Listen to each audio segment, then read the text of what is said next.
What do you get when you have a crazy physique, an attractive woman, and some exposed skin on social media? Virality. This explains Ruby Rivera quite well, the gal we're going to talk about today. As you may have figured out, she claims entirely natural. Let's start off with the most asked question, natty or not? I get this question so often, and nobody's gonna believe me. Regardless of what I say, you don't really see a 5'2", super jacked woman just casually walking around. But I have been training naturally since the start of my fitness journey. This claim, along with her robust ability to post content endlessly, gained her virality extremely fast, with her first post being from 2022 and having almost no followers to now in 2025, just as of, again, this month, having earned almost close to over 1 million followers. And this fast rate of growth is nothing but exceptional within the fitness community. I mean, the lady doesn't even talk in any of her videos, she's just posing most of the time. This is very much possible for guys to go from this being from 2022 and having almost no followers to now in 2025 to this as of, again, this naturally, month, having earned almost close to over. But I don't think it's possible for women. This fast rate of growth is nothing but exceptional within the fitness community. I mean, the lady doesn't even talk in any of her videos, she's just posing most of the time. Simply her flexing in front of a camera with some kind of text saying something, or maybe with a description saying something.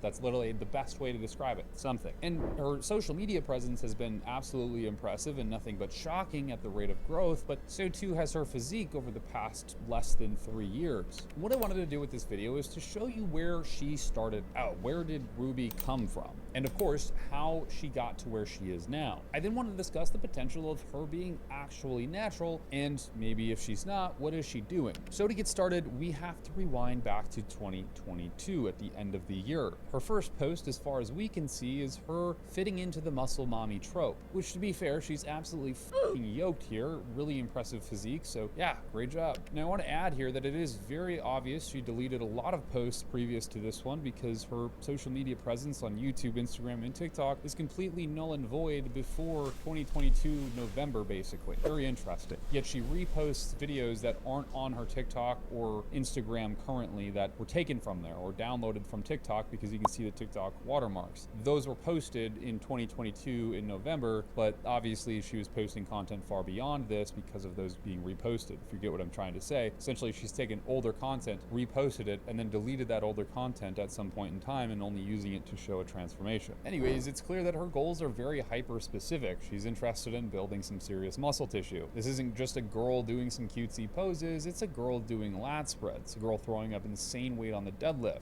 But that doesn't last long. However, she goes from looking like a young girl who's just kind of an entry-level gym goer with some big-ass arms to entirely different within under a year. In fact, here is not even an entire year's difference. And by the way, I know a lot of great women are now watching the channel. Appreciate you and welcome. But I just want to let you know that creatine absolutely does not make you look puffy like a lot of people tend to say it does. While there can be changes in subcutaneous water retention, in other words, the water under your skin, it's mostly in response to these certain phases of menstruation whilst using creatine, and specifically the luteal phase is where you might see that happen. The significance of which is quite minimal and seems to fade quickly out of this phase of menstruation. Also, just to add to this, creatine doesn't increase total body water like we think it does. It does increase total body water, but its ratios actually remain stagnant, meaning if it increases total body water by, let's just say, 3 pounds, the amount that is intracellular or within your muscle tissue, and basically not the kind that you would see as water retention on your skin, and the amount that's extracellular, or the one that you would see on your skin, remains the same. So if you gain this much water weight, the water weight that's out of your muscle versus in your muscle is basically the same, which leads to, in effect, essentially a net neutral look. Physically, you're going to look the same because your muscles will press up against your skin harder, and that water underneath that subcutaneous layer is only a small fraction of the water between those two layers. So all of this to say, the significance is quite minimal. While there is some water retention caused by the excessive dosing of creatine, these are often at higher doses, it's very, very transient, and it seems to be extremely minimal minimal, if not even completely unnoticeable by a lot of individuals. Most of the time, again, it's just the changing of the menstrual cycle that women make themselves kind of feel like creatine is causing an excessive amount of water retention. But this is true just in the luteal phase. Anyways, I think you can see the drastic difference within her body within just a few months. Just a few months, okay? But this is just getting started, because we are about to see a transformation that is so fast that I honestly can't think of another female who's made this type of transformation. But before we get into it, the sponsor of today's video is Young LA. I'm just kidding. Stall.